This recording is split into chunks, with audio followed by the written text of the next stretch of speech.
দর্শক, the great world শোতে স্বাগত জানাচ্ছি। সাংস্কৃতিক বৈচিত্র্যে সমৃদ্ধ চীনের প্রতিটি অঞ্চলেই ভরপুর নিজস্ব উৎসব আর অনন্য ঐতিহ্যে। তাই তো চীনকে বলা হয় উৎসবের দেশ। হালের ফ্যাশন জগৎ থেকে শুরু করে চলচ্চিত্র, শিল্প, সংস্কৃতি, নানামাত্রিক আয়োজন, চীনের নয়নাভিরাম প্রাকৃতিক সৌন্দর্য ও বৈচিত্র্যময় জীবনধারার গল্প সব কিছুই থাকছে আমাদের এই অনুষ্ঠানে। বরাবরের মতো আপনাদের সাথে আছি আমি রাউজে জাবিদ ঐশী।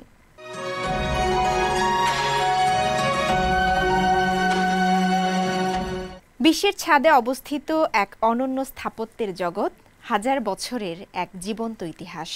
বলছিলাম ঐতিহ্যে সমৃদ্ধ পোতালা প্রাসাদের কথা। চীনের সিচাংয়ের রাজধানী লাসায় অবস্থিত এই প্রাসাদ শুধু একটি ভবন নয়, এটি তিব্বতীদের আধ্যাত্মিক ও সাংস্কৃতিক উত্তরাধিকার। নাজমুল হক রাইয়ানকে সঙ্গে নিয়ে আমার করা একটি রিপোর্ট। পৃথিবীর ছাদে দাঁড়িয়ে আছে এক ইতিহাসের সাক্ষী পোতালা প্রাসাদ। দক্ষিণ পশ্চিম চীনের সিচাং স্বায়ত্তশাসিত অঞ্চলের ঐতিহাসিক, সাংস্কৃতিক ও শিল্পকলার অনন্য নিদর্শন এই পোতালা প্রাসাদ। রাজধানী লাসার লাল পাহাড়ে অবস্থিত এই অপূর্ব স্থাপনাটি শুধু প্রাসাদ নয়, বরং ধর্ম, সংস্কৃতি ও স্থাপত্যের মিলনস্থল। পোতালা শব্দটি সংস্কৃত থেকে এসেছে, যার অর্থ দ্বিতীয় পুতুয় পর্বত। সমুদ্র পৃষ্ঠ থেকে প্রায় ৩৭০০ মিটার উচ্চতায় অবস্থিত এই প্রাসাদকে বলা হয়ে থাকে পৃথিবীর ছাদে এক মুক্তা। ৪,১০,০০০ বর্গমিটার আয়তনের এই প্রাসাদটি বিশ্বের সর্বোচ্চ স্থানে অবস্থিত বৃহত্তম প্রাসাদ শৈলীর বিল্ডিং কমপ্লেক্স। খ্রিস্টীয় ৭ম শতাব্দীতে চীনের থাং রাজবংশের রাজকুমারী ওয়েন ছংয়ের সঙ্গে বিয়ের আগে তৎকালীন তিব্বতের রাজা সুংচান কানবো নির্মাণ করেন লাল পাহাড় ভবন। পরবর্তীতে ১৬৪৫ সালে পঞ্চম দালাই লামা নগাওয়াং লোপসাং গিয়াৎসো লাল পাহাড় ভবনের ভিত্তিতে নতুন করে গড়েন আজকের পোতালা প্রাসাদ। প্রাসাদটি প্রধানত দুটি ভাগে বিভক্ত, লাল প্রাসাদ ও সাদা প্রাসাদ। লাল প্রাসাদে রয়েছে অতীতের সব দালাই লামার সমাধি, বৌদ্ধ ধর্মগ্রন্থের হল এবং প্রার্থনার ঘর।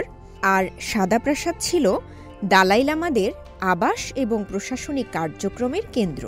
এই প্রাসাদে সংরক্ষিত আছে অমূল্য ধর্মীয় শাস্ত্র, ঐতিহাসিক দলিল, মূর্তি, চিত্রকর্ম ও দেয়ালচিত্র সহ বহু মূল্যবান নিদর্শন। বিশ্বের বিভিন্ন প্রান্ত থেকে আগত পর্যটকদের কাছে এটি সিচাং ভ্রমণের অন্যতম প্রধান আকর্ষণ। এই হাজার বছরের পুরনো প্রাসাদটি সংরক্ষণে ব্যবহার হচ্ছে আধুনিক প্রযুক্তি। পোতালা প্রাসাদ হেরিটেজ মনিটরিং সেন্টার ব্যবহার করছে আর্টিফিশিয়াল ইন্টেলিজেন্স, ইন্টারনেট ও বিগ ডেটা, কাঠের বিম, প্রাচীর ও ভূমিকম্পের কম্পন পর্যবেক্ষণের জন্য। প্রতি বছর লাখো পর্যটক আসেন পোতালার সৌন্দর্য আর শান্ত পরিবেশ উপভোগ করতে। তিব্বতী স্থাপত্যের এক অনন্য নিদর্শন হিসেবে ১৯৯৪ সালে এটি ইউনেস্কোর বিশ্ব ঐতিহ্য তালিকায় অন্তর্ভুক্ত হয়। সময়ের গহ্বরে হারিয়ে যাওয়া নয়, বরং ইতিহাসকে আগামীর জন্য তুলে রাখার গল্পই যেন পোতালা প্রাসাদ। এই প্রাসাদ শুধু স্থাপত্য নয়, এক জীবন্ত ঐতিহ্য, জীবন্ত ইতিহাস। রাউজে জাবিদ ঐশী, সিএমজি বাংলা, সিচাং, চীন। চীনের ইউনান প্রদেশের তালিপাই স্বায়ত্তশাসিত প্রিফেকচারের একটি ঐতিহ্যবাহী স্থানীয় অপেরা পাই অপেরা। এই অপেরা আর্ট ট্রুপের নতুন প্রযোজনা ছাংয়ের ইউন কুইছু। এটি গ্রামীণ পুনরুজ্জীবনের গল্প নিয়ে নির্মিত হয়েছে। এই অপেরা সম্পর্কে বিস্তারিত জানাচ্ছেন আমাদের বেইজিংয়ের সহকর্মী জিনিয়া। 白驹火落大理白স্বায়ত্তশাসিত প্রিফেকচারের একটি স্থানীয় অপেরা। এটি পাই লোকসঙ্গীত, নৃত্য এবং ইউনান অপেরার উপাদানগুলিকে একীভূত করে এবং এটি একটি অবশ্যই সাংস্কৃতিক ঐতিহ্য। ইউনান প্রদেশের তালি পাই স্বায়ত্তশাসিত প্রিফেকচারের একটি ঐতিহ্যবাহী স্থানীয় অপেরা পাই অপেরা 2008 সালে চীনের জাতীয় অবশ্যই সাংস্কৃতিক ঐতিহ্যের প্রতিনিধি তালিকার দ্বিতীয় পেজে অন্তর্ভুক্ত হয়েছিল এটি। তালি পাই অপেরা আর্ট ট্রুপ তাদের নতুন নাটক ছাং আর ইউনগুই ছু এর স্ক্রিপ্ট লেখা শুরু করে 2022 সালে। ছাং বলতে ছাংশান পর্বতকে বোঝায় এবং দিয়ে হাই হ্রদকে বোঝায়। নানা ধাপের আলোচনা, গভীর গবেষণা এবং সৃজনশীল তৈরির সূক্ষ্ম সংশোধনের পর নাটকটি 2025 সালের জুন মাসে তালিতে প্রিমিয়ার হয়। স্থানীয় সম্প্রদায়ের ব্যাপক প্রশংসা করায় নাটকটি। সবাই এদিকে সাদরে গ্রহণও করে। প্রতিটি পরিবেশনার সময় থিয়েটার হলে ছিল না কোনো খালি আসন।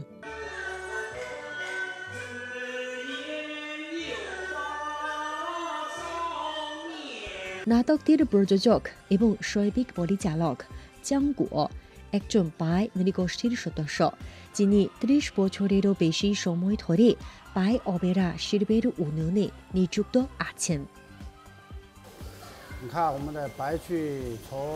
বাই অপেরার সমৃদ্ধ ইতিহাস রয়েছে। তা তালিবাই স্বায়ত্তশাসিত প্রিফেকচারের একটি ঐতিহ্যবাহী স্থানীয় অপেরা এবং একটি জাতীয় অবৈষয়িক সাংস্কৃতিক ঐতিহ্য।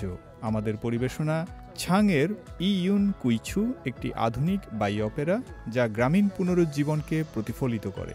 তংচিয়াথাইয়ের তালিবাই গ্রামে স্থাপিত এটি স্থানীয় আধ্যাত্মিক শিকড় অনুসন্ধানের 1 দশকেরও বেশি সময় ধরে বিস্তৃত একটি যাত্রা চিত্রিত করে।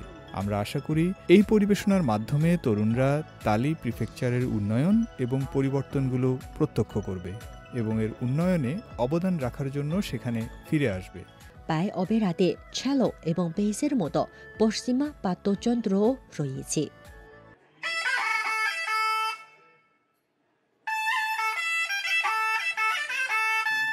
আমি আশা করি এই পদ্ধতিটি অন্বেষণ করব, গ্রামীণ জমির সমস্যা সম্পর্কে সচেতনতা বৃদ্ধি করব এবং গ্রামীণ এলাকায় খালি গ্রামের সংখ্যা কমাবো।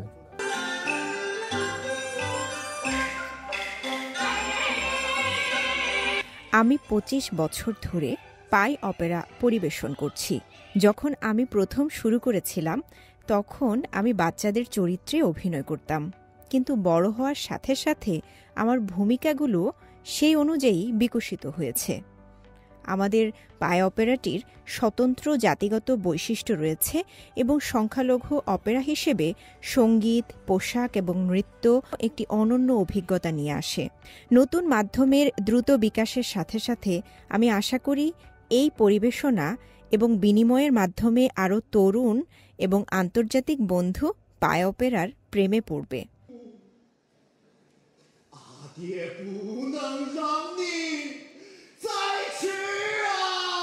আমি 25 বছর ধরে বাই অপেরা পরিবেশন করছি। স্নাতক পাশের পর আমি তালি প্রিফেকচারের বাই অপেরা ট্রুপে যোগদান করি। এটি আমার পছন্দের একটি পেশা।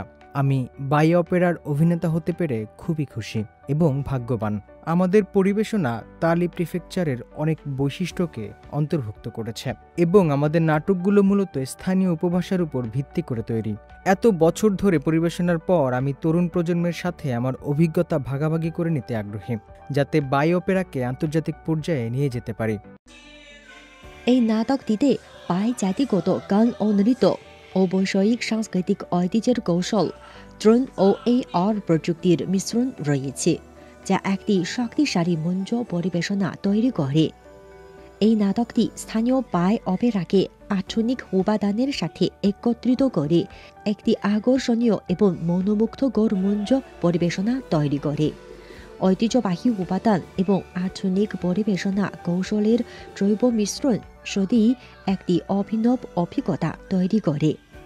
এই নতুন আধুনিক উপাদানগুলিকে আরও অন্তর্ভুক্ত করলে আরও বেশি নতুন থিয়েটারের প্রতি আকৃষ্ট হতে পারে। উল্লেখ্য যে নাটকটি golden peacock Chinese national drama 2025 সালের অসাধারণ রচনা নির্বাচনের অপেরা বিভাগে চমৎকার স্ক্রিপ্টের সম্মান জিতেছে। আমি জিনিয়া, সেমজি, বেজিং থেকে। চীনের ম্যাকাও বিশেষ প্রশাসনিক অঞ্চলে জমকালো আয়োজনে পর্দা উঠল গ্রেটার বে এরিয়া ফিল্ম কনসার্টের চতুর্থ আসরের। এবারের থিম চাঁদের সৌন্দর্য আর মানবিক বন্ধন। এই কনসার্ট শুধু সঙ্গীত নয়, তরুণ প্রজন্মের আনন্দ ও সংস্কৃতির মেলবন্ধন। চাঁদের আলোয় ভেসে যাওয়া সুর, সিনেমার স্মৃতি আর একীভূত সংস্কৃতির রঙে রঙিন হল চীনের বিশেষ প্রশাসনিক অঞ্চল ম্যাকাও গ্রেটার বে এরিয়া ফিল্ম কনসার্ট 2025। ম্যাকাওতে মঞ্চস্থ এই কনসার্টটি ন্যাশনাল ডের ছুটি ও চীনের মধ্য শরৎ উৎসবের সাথে মিলে যাওয়ায় পর্যটকদের ঢল নামে। গ্রেটার বে এরিয়া ফিল্ম কনসার্ট শুধু সঙ্গীত নয়, বরং তরুণ প্রজন্মের স্বপ্ন, ঐতিহ্য এবং ভবিষ্যৎকে একই মঞ্চে তুলে ধরেছে। কনসার্টে হংকং, ম্যাকাও, তাইওয়ান এবং চীনা মূল ভূখণ্ড থেকে আন্তর্জাতিকভাবে খ্যাতিসম্পন্ন শিল্পীদের একত্রিত করা হয়। তারা সিনেমার জনপ্রিয় গান পরিবেশন করেন, ক্লাসিক গান থেকে শুরু করে সমসাময়িক সৃষ্টি। প্রতিটি পরিবেশনায় উঠে আসে নস্টালজিয়া, ভালোবাসা আর ঘরের টান। ম্যাকাওয়ের একজন তরুণ হিসেবে আমি মনে করি আমাদের জন্য অনেক সুযোগ তৈরি হচ্ছে। এখন আমাদের সময় প্রতিভা কাজে লাগিয়ে স্বপ্ন ছোঁয়ার। মধ্য শরৎ উৎসব এবং জাতীয় দিবস উপলক্ষে আমি আমাদের মাতৃভূমির শান্তি এবং সমৃদ্ধি কামনা করি। কনসার্টে অংশ নেয় আসন্ন 15তম ন্যাশনাল গেমসের মাস্কট আর স্বেচ্ছাসেবকরাও, যা আরও বাড়িয়ে তোলে উদ্দীপনা। চলচ্চিত্রের গান, তরুণদের কণ্ঠ আর সংস্কৃতির মেলবন্ধন সব মিলিয়ে গ্রেটার বে এরিয়া ফিল্ম কনসার্ট 2025 শুধু সঙ্গীত নয়, হয়ে উঠেছে ঐক্য আর ভবিষ্যতের প্রতীক। হোসনে মোবারক সৌরভ, সিএমজি বাংলা। ঐতিহ্যবাহী ক্রীড়া উৎসব রূপ নিল মনোমুগ্ধকর সাংস্কৃতিক আয়োজনে। চীনের পূর্বাঞ্চলীয় চিয়াংসু প্রদেশের চিয়াং ইন শহরে ঐতিহ্যবাহী ক্রীড়া আন্তর্জাতিক উৎসবের তৃতীয় আসরে বিশ্ব ক্রীড়াবিদদের মিলন মেলায় দেখা মিলল ড্রাগন, সিংহের নৃত্য সহ নানা প্রদর্শনী। অংশগ্রহণকারী ও দর্শকরা বলছেন, এই উৎসব সাংস্কৃতিক অভিজ্ঞতা বিনিময় ও বৈশ্বিক ঐতিহ্য প্রচারে গুরুত্বপূর্ণ ভূমিকা রাখে।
গল্প বলার দিকটি এবং সাংস্কৃতিক উপাদানগুলো খুব পছন্দ করি, যেখানে সিংহ নৃত্য ও ড্রাগন নৃত্যের মাধ্যমে কিছু ঐতিহ্যবাহী চীনা গল্প ও ধারণা প্রকাশ করা যায়।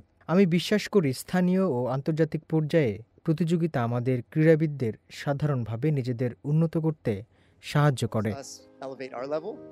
সংশ্লিষ্টরা মনে করেন এ ধরনের বড় আন্তর্জাতিক আয়োজন খেলার মানোন্নয়ন সহ খেলোয়াড়দের মানসিক বিকাশে সহায়ক ভূমিকা রাখে। একই সাথে নিজেদের দক্ষতা একে অপরের সামনে তুলে ধরার, শেখার ও অভিজ্ঞতা ভাগ করার এবং একসঙ্গে বেড়ে ওঠার দুর্দান্ত উপায় হয়ে ওঠে। তামান্না জেনিফার, সিএমজি বাংলা।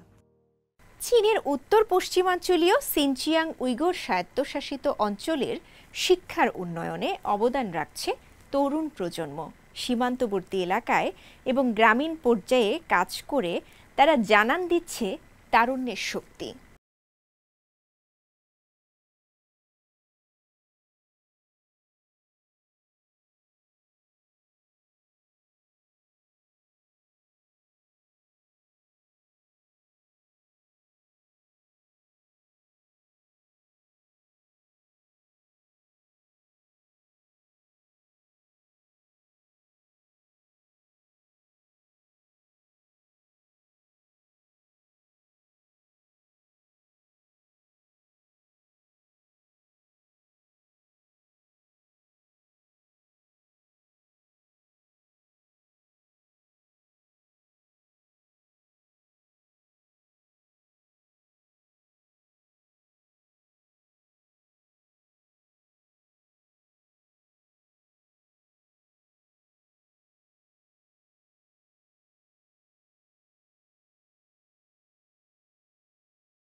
জীবন হয়ে উঠছে আরও বর্ণিল ও আত্মবিশ্বাসী। তিনি আমাদের দৃষ্টিভঙ্গি প্রসারিত করেছেন, আত্মবিশ্বাসী করেছেন। বড় হয়ে আমিও তার মতো একজন শিক্ষক হতে চাই। কুয়াংতুং থেকে আসা ইয়াং সিয়াও হুয়া বর্তমানে কাশগড় শহরের সিএ সাব ডিস্ট্রিক্ট অফিসে কাজ করছেন। তিনি চান কুয়াংতুং ও সিনচিয়াংয়ের মধ্যে যোগাযোগের সেতু হতে। 2012 সাল থেকে কেন্দ্রীয় সরকার সিনচিয়াংয়ে স্থানান্তর করেছে 5 ট্রিলিয়নেরও বেশি ইউয়ান। এর সিংহভাগ ব্যয় হয়েছে শিক্ষা, স্বাস্থ্য, আবাসন ও মানুষের জীবনমান উন্নয়নে। কিরগিজস্তান সীমান্ত থেকে মাত্র 47 মাইল দূরে সেইদ প্রাইমারি স্কুলে একসময় ছিল ভাঙাচোরা খেলার মাঠ আর দুর্বল ফলাফল। আমাদের শিক্ষার্থীদের ফলাফল এখন দ্রুত উন্নত হচ্ছে। শহরের স্কুলগুলোর মধ্যে আমাদের অবস্থানও অনেক ভালো হয়েছে। শুধু প্রাথমিক নয়, পেশাগত শিক্ষাতেও এসেছে নতুন দিগন্ত। আতুশ শহরের কিজিলসো ভোকেশনাল টেকনিক্যাল কলেজে চালু হয়েছে নতুন এনার্জি ভেহিকলস, ড্রোন অ্যাপ্লিকেশনের মতো আধুনিক বিষয়।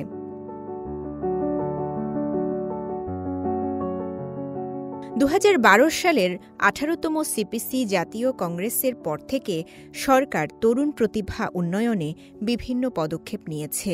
এর ফলে তরুণরা কেবল দক্ষতাই অর্জন করছে না, বরং গ্রামীণ পর্যায়ে কাজ করে খুঁজে পাচ্ছে নিজের মূল্য। 2024 সালের মধ্যে দক্ষিণ সিনচিয়াংয়ের 5টি প্রিফেকচারে স্নাতক শিক্ষা চালু হয়েছে। ভোকেশনাল শিক্ষার শিক্ষার্থীর সংখ্যা দাঁড়িয়েছে 5,75,000-এ। সিনচিয়াংয়ে আধুনিক শিক্ষা শুধু জ্ঞান নয়, তরুণদের স্বপ্ন পূরণেরও পথ। শিক্ষার এই অগ্রযাত্রা সিনচিয়াংয়ের তরুণদের ভবিষ্যৎকে করে তুলছে আরও উজ্জ্বল। রওজায়ে জাবিদ ঐশী, সিএমজি বাংলা।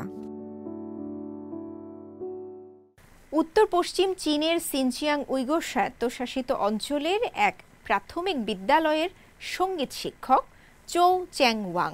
তিনি প্রাচীন বাদ্যযন্ত্র খোং হোকে নতুন প্রজন্মের কাছে পৌঁছে দিচ্ছেন, শিশুদের শেখাচ্ছেন, ভালোবাসতে উৎসাহিত করছেন এবং সংস্কৃতির ধারক হিসেবে তাদের হাতে তুলে দিচ্ছেন এই হাজার বছরের ঐতিহ্যকে।